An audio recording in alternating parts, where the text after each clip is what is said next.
Hello everyone, আসসালামু আলাইকুম। আশা করি সকলে ভালো আছেন। আজকে অনেক দিন পর চলে আসলাম আপনাদের মাঝে নতুন আরেকটি ভিডিও নিয়ে। ইতিমধ্যে আপনারা ভিডিও টাইটেল, থাম্বনেল এবং ইন্ট্রো দেখে হয়তো বুঝে গেছেন যে আজকের ভিডিওটি মূলত কোন বিষয় হতে যাচ্ছে। আজকে হচ্ছে আমরা যাব ঢাকার উত্তরা হযরত শাহজালাল আন্তর্জাতিক বিমানবন্দরে। তো বিমানবন্দরের পিছন দিক দিয়ে জসিমউদ্দিন মোড় থেকে একটু ভেতরে গেলে দেখা যায় যে প্রায় কিছুক্ষণ পরপর সেখান দিয়ে বিমান ল্যান্ড করছে এবং টেক অফ করছে। তো মূলত সেই উদ্দেশ্যে আমরা ওখানে যাব। সেখানে যাওয়ার মূল উদ্দেশ্য হচ্ছে আমরা নিজের চোখে বিমান ল্যান্ড করা এবং টেক অফ করা দেখব, তাও আবার এতটা কাছ থেকে। তো সেজন্যই বেরিয়ে পড়লাম ঢাকার উদ্দেশ্যে। আসলে এতদিন ইউটিউব, ফেসবুক ইত্যাদি অন্যান্য প্ল্যাটফর্মে দেখেছি যে এয়ারপোর্টের পেছন দিক থেকে নাকি সরাসরি বিমান ল্যান্ড করা এবং টেক অফ করা দেখা যায়। তো সেই উদ্দেশ্য করে আমরা আজকে চলে যাচ্ছি ঢাকার উত্তরা হযরত শাহজালাল আন্তর্জাতিক বিমানবন্দরে। ইতিমধ্যেই আমরা ভাঙা এক্সপ্রেসওয়ে টোল দিয়ে চলে আসলাম পদ্মা সেতু টোল প্লাজারের কাছে। এখান থেকে পদ্মা সেতুর টোল দিয়ে পদ্মা সেতুতে উঠবো এবং সেতু পার হয়ে চলে যাব ঢাকার ভিতরে। তো অনেক দিন ধরে ভাবছিলাম যে কবে যাব বিমানবন্দরে এবং সেখান থেকে সরাসরি বিমান ল্যান্ড করা এবং টেক অফ করা দেখব। তো এখন পদ্মা সেতু টোল দেব 100 টাকা। তো 100 টাকা টোল দেওয়ার পরে আমরা সোজা চলে যাব সেতুর উপরে। সেতুর উপর দিয়ে সেতুটি পার হব এবং পদ্মা সেতুর উপর দিয়ে বাইক চালানোর যে একটা অনুভূতি, সেই অনুভূতিটা আপনাদের সাথে শেয়ার করব। তো ইতিমধ্যে আমরা সেতুর উপরে উঠে পড়েছি। আসলে পদ্মা সেতুর উপর দিয়ে বাইক চালানো কিন্তু অন্যরকম একটা মজা রয়েছে। তো এর আগে বেশ কয়েকবার আমি বাইক নিয়ে এসেছি ঢাকায়, কিন্তু তখন সেরকমভাবে ভিডিও করা হয়নি। তো যাই হোক, এখন দেখতে পাচ্ছেন আমি সেতুর প্রায় উপরে উঠে গেছি। আসলে পদ্মা সেতুর ওপর দিয়ে এভাবে বাইক চালানো বা এভাবে বাইক নিয়ে রাইড করার মজাটা কিন্তু অন্যরকম ছিল। তো এই অনুভূতিটি আপনাদের কাছে কেমন লাগবে সেটা আমি জানি না, কিন্তু আমার কাছে এক কথায় অসাধারণ লেগেছে। একসময় এই মাওয়া পার হতে ফেরিতে প্রায় বেশ কয়েক ঘন্টা সময় লাগতো, কিন্তু এখন চোখের পলকেই কয়েক মিনিটের মধ্যেই এই সেতুটি আমরা পার হতে পারি। তো যাই হোক, সে নিয়ে বেশি কিছু বলবো না। আসলে সেতুতে উঠে বাইক চালানোর মজাটা আমার কাছে অন্যরকম ছিল। তো সেতু পার হয়ে এখন চলে আসলাম আমরা আরেকটি টোল প্লাজারের কাছে। এখান থেকে 20 টাকা টোল দিব এবং সামনের দিকে এগিয়ে যাব। এখান থেকে ঢাকা কিন্তু প্রায় বেশ কয়েক কিলোমিটার দূর আছে। তো ঢাকার ভিতরে গিয়ে তেমন একটা ভিডিও করব না। যাই হোক, ঢাকার রাস্তাঘাট তো অনেক জ্যাম। তবে আজকে শুক্রবার হওয়ার কারণে কিন্তু ঢাকার রাস্তাটা অনেক ফাঁকা পেয়েছি।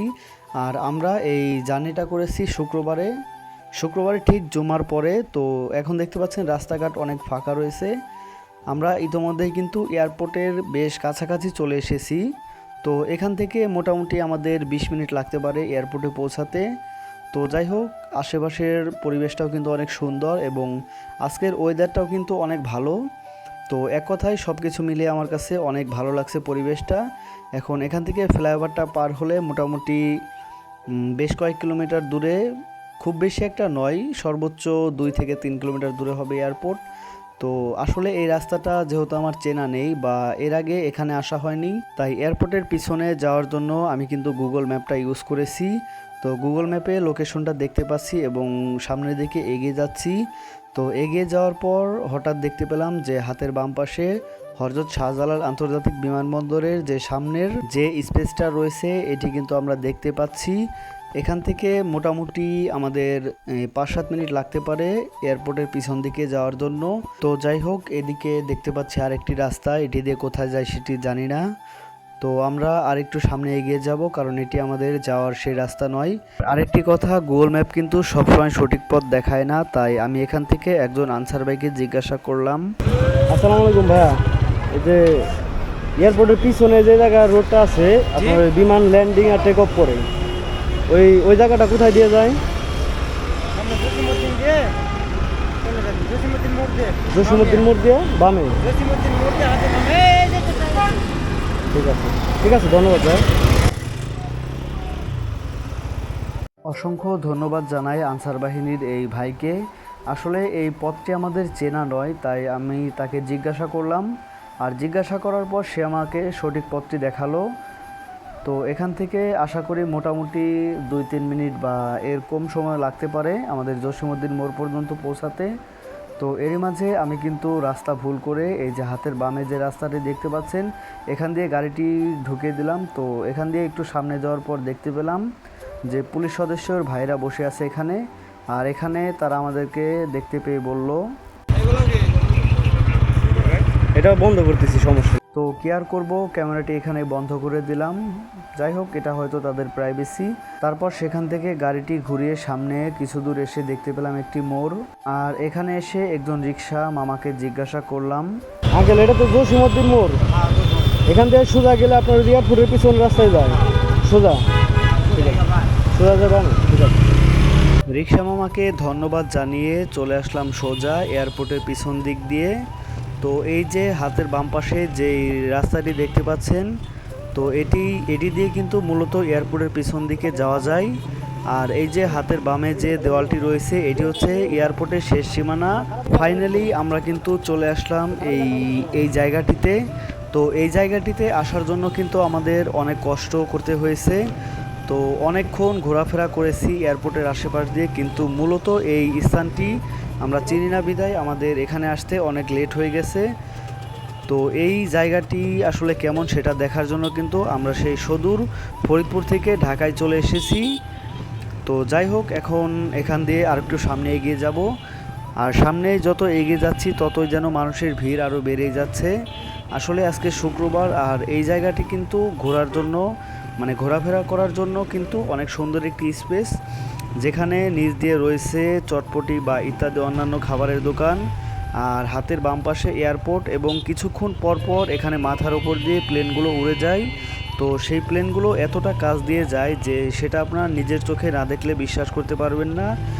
আসলে কাঙ্ক্ষিত এই স্থানটিতে আসার জন্য কিন্তু আমাদের এই অনেক জার্নি করতে হয়েছে, তো অনেক কষ্ট করতে হয়েছে। তো সব কিছু এখানে আসার পরে ভুলে গেলাম, আর এখানে গাড়িটা পার্কিং করে রেখে আমরা কিন্তু আশপাশটা ঘুরবো। আজকের ওয়েদারটাও যেমন সুন্দর, আর আশেপাশের পরিবেশটাও কিন্তু অনেক সুন্দর। এখানে দেখতে পাচ্ছেন প্রায় মেলার মতো হয়েছে এই জায়গাটি। আসলে দেশের অনেক দূর দূরান্ত থেকে এখানে লোকজন আসে ঘোরাফেরা করার জন্য। তো আমরাও কিন্তু মূলত এই জায়গাটি দেখার জন্য এখানে এসেছি, আর মাথার উপর দিয়ে যে প্লেনগুলো যায় সেটিকেও কিন্তু দেখার জন্য এসেছি। এবার দেখতে পাচ্ছেন এয়ারপোর্টের ভিতরের দৃশ্যটা, সেটা যাই হোক তেমন একটা দেখা যাচ্ছে না। এখানে তার কাটার যে বেড়াগুলো রয়েছে সেটির কারণে অতটা স্পষ্টভাবে বোঝা যাচ্ছে না। যাই হোক, তারপরেও যেটুকু দেখতে পাচ্ছি সেটুকুই আশা করি যথেষ্ট। এরপর আমরা প্রায় এখানে কয়েক মিনিটের ভিডিও করতেছি। তো ভিডিও করার মাঝেই আমরা দেখতে পাচ্ছি যে এই যে আপনাদের জুম করে দেখাচ্ছি এয়ারপোর্টের ভিতরের কিছুটা দৃশ্য। তো এটি হয়তো অতটা স্পষ্টভাবে বোঝা যাচ্ছে না, কিন্তু একটু পর যা দেখলাম তা দেখে তো আমি পুরোই অবাক। দেখতে পাচ্ছি এখানে এই মাথার উপর দিয়ে, তো সামনে হয়তো একটু খেয়াল করলে দেখতে পারবেন যে খুব ছোট্ট সূক্ষ্ম একটি বিন্দুর মতো কী যেন এদিকে আসছে। তো এটি কিন্তু মূলত একটি এরোপ্লেন বা প্লেন আসতেছে। এই প্লেনটি যতই মানে কাছে আসতেছে ততই কিন্তু অনুভূতিটা অন্যরকম ফিল হচ্ছে।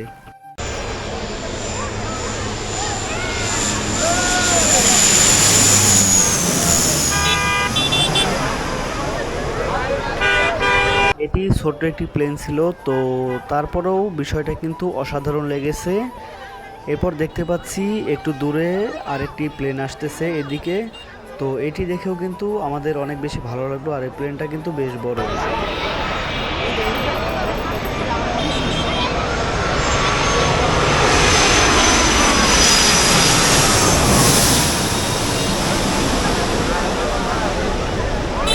ওয়াও, চমৎকার! সম্ভবত এই প্লেনটি বাহিরের কোনো কান্ট্রি থেকে এসেছে।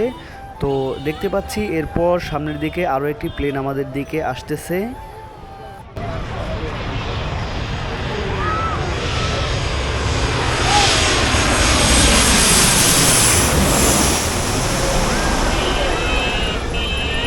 হয়তো এই প্লেনটিও বাহিরের কোনো কান্ট্রি থেকে এসেছে।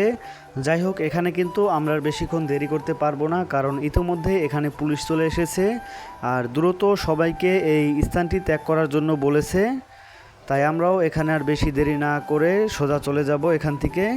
আর এখান থেকে যাবার আগে একটি কথা বলে দিই আপনাদেরকে, আপনারা যদি কখনো এখানে আসেন তাহলে কিন্তু অন্যরকম একটি ফিল পাবেন, কারণ এত সুন্দর পরিবেশে এরকমভাবে এত কাছ থেকে বিমান ল্যান্ড করতে দেখতে পেরে এই বিষয়টি কিন্তু আমার কাছে অনেক সুন্দর লেগেছে। আর একটি বিষয় আপনাদেরকে বলে দিচ্ছি যে আমাদের এত তাড়াতাড়ি এখান থেকে চলে যাওয়ার মূল কারণটা আসলে কি। কারণ আমরা এয়ারপোর্টের আশেপাশ দিয়ে প্রায় অনেকক্ষণ ঘোরাফেরা করেছি, আর এই ঘোরাফেরা করার কারণে কিন্তু আমাদের সেখানে প্রায় 30 থেকে 40 মিনিট সময়টা ব্যয় হয়েছে এই রাস্তাটি খোঁজার জন্য। তো এখন বিকেল বাজে হলো আপনার এই 5:30। তো 5:30 থেকে 6টার মধ্যে কিন্তু এখানে পুলিশ চলে আসে, আর এই সময়ে এই স্থানটি ত্যাগ করার জন্য সবাইকে নির্দেশ দেওয়া হয়। আর আমরাও কিন্তু সেই নির্দেশনা অনুযায়ী এখান থেকে বেরিয়ে পড়ছি, কারণ বর্তমান দেশের অবস্থা তেমন একটা ভালো নয়, কখন কি হয় সেটা বলা যায় না। তো যাই হোক, সে বিষয়ে কিছু বলতে যাব না। তারা আমাদেরকে এখান থেকে চলে যাওয়ার নির্দেশ দিয়েছে, তাই আমরা এখান থেকে চলে যাব সকলে। আর এখান থেকে যেতে যেতে আপনাদেরকে একটি কথা বলি আমি, যে আমরা যখন ছোট ছিলাম তখন কিন্তু আমাদের মাথার উপর দিয়ে একটি প্লেন গেলে কিন্তু আমরা সেটি দেখার জন্য দৌড়ে একটি ফাঁকা জায়গায় যাইতাম। আর আমরা কিন্তু সেই প্লেনটি যখন দেখতে পেতাম তখন কিন্তু আমাদের ভিতরে এতটা ভালো লাগা কাজ করতো যে সেটা কিন্তু অন্যরকম একটি প্রশান্তি। তো যাই হোক, সেই প্রশান্তিকে ঘিরে কিন্তু আমি আজকে চলে আসছি এই হযরত শাহজালাল আন্তর্জাতিক বিমানবন্দরের পিছন দিকে। আর সেখান থেকে এত কাছ থেকে বিমানটি দেখতে পেরে কিন্তু আমার ভেতরে কিন্তু অনেক সুন্দর একটি অনুভূতি বয়ে চলেছে। তো আপনারা কিন্তু এরকম সুন্দর একটি অনুভূতি পেতে চাইলে অবশ্যই এখানে আসতে পারেন। আর এখানে আসা কিন্তু এখন যেহেতু আমি রাস্তাটা চিনে গেছি, তো এখন কিন্তু এখানে আসা আমার কাছে অতটা টাফ নয়। তো আপনারা চাইলে কিন্তু খুব সহজেই গুগল ম্যাপটা ইউজ করে এখানে চলে আসতে পারেন। তো যাই হোক বন্ধুরা, আজকের ভিডিওটি এ পর্যন্তই। সকলে ভালো থাকবেন, সুস্থ থাকবেন। আর হ্যাঁ, ভিডিওটি যদি আপনাদের কাছে ভালো লেগে থাকে তাহলে অবশ্যই একটি লাইক দিয়ে পরবর্তী ভিডিও দেখার জন্য আমাদের চ্যানেলটি সাবস্ক্রাইব করে আমাদের সাথেই থাকবেন। ধন্যবাদ সবাইকে। আল্লাহ হাফেজ।